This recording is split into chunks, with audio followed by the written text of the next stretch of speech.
இது லலிதால வாங்கின மூக்குத்திங்க.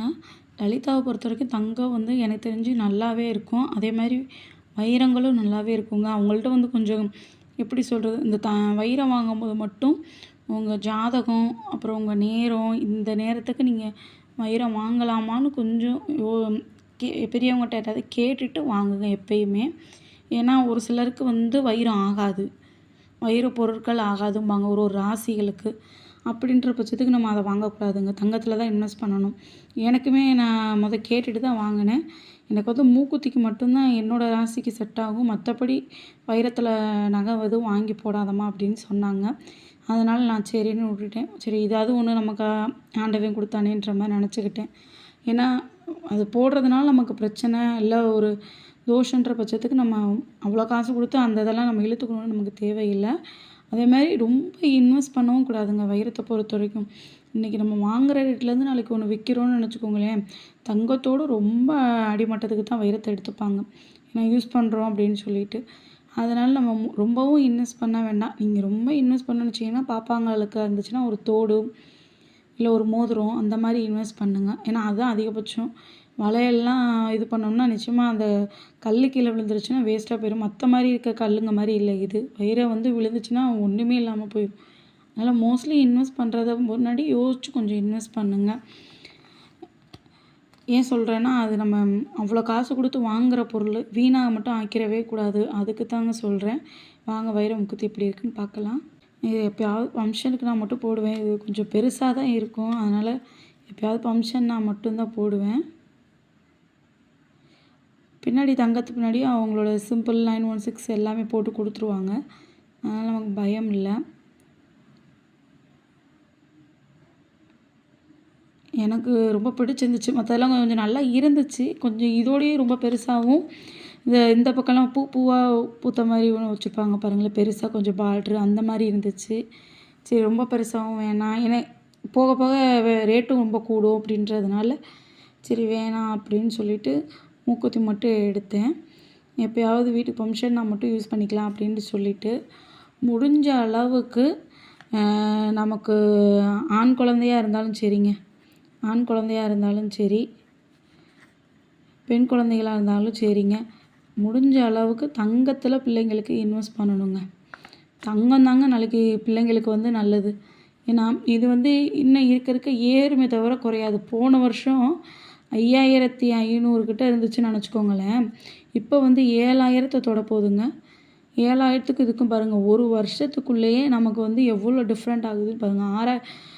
1500 கிட்ட நமக்கு அதிகமாக தான் ஆகுது.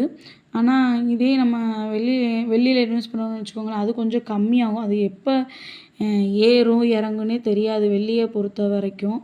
அதனால் முடிஞ்ச அளவுக்கு வெள்ளியில் தவிர்த்துட்டு தங்கத்தில் அதிகமாக இன்வெஸ்ட் பண்ண பாருங்கள். அதுதான் ரொம்ப நல்ல இது. அதேமாதிரி வைரம் ஆசை இருந்துச்சுன்னா உங்கள் ஜாதகத்தை கொண்டு போய் காமிச்சிட்டு வாங்கலாமான்னு கேட்டுட்டு வாங்கலான்னு சொன்னாங்கன்னா தோடு, மோதிரம் அந்த மாதிரி மட்டும் முடிஞ்ச அளவுக்கு இன்வெஸ்ட் பண்ணுங்கள். நெக்லஸ்லாம் இன்வெஸ்ட் பண்ணோம்னா அந்த கல் விழுந்துருச்சுன்னா வேஸ்ட்டாக போயிடும். ஏன்னா முடிஞ்ச அளவுக்கு நான் சொல்கிறது கல் வச்ச நகையவே தவிர்த்துங்கன்னு தான் சொல்லுவேன், கோல்டுலேயே இன்வெஸ்ட் பண்ணாலுமே. ஏன்னா அந்த கல் போயிடுச்சுன்னு வச்சுக்கோங்களேன், திருப்பி அந்த கல்லுக்கும் நம்ம காசு கொடுத்து ரெடி பண்ணணும். அப்புறம் அந்த இடமும் ஒரு மாதிரி அசிங்கமாயிரும்.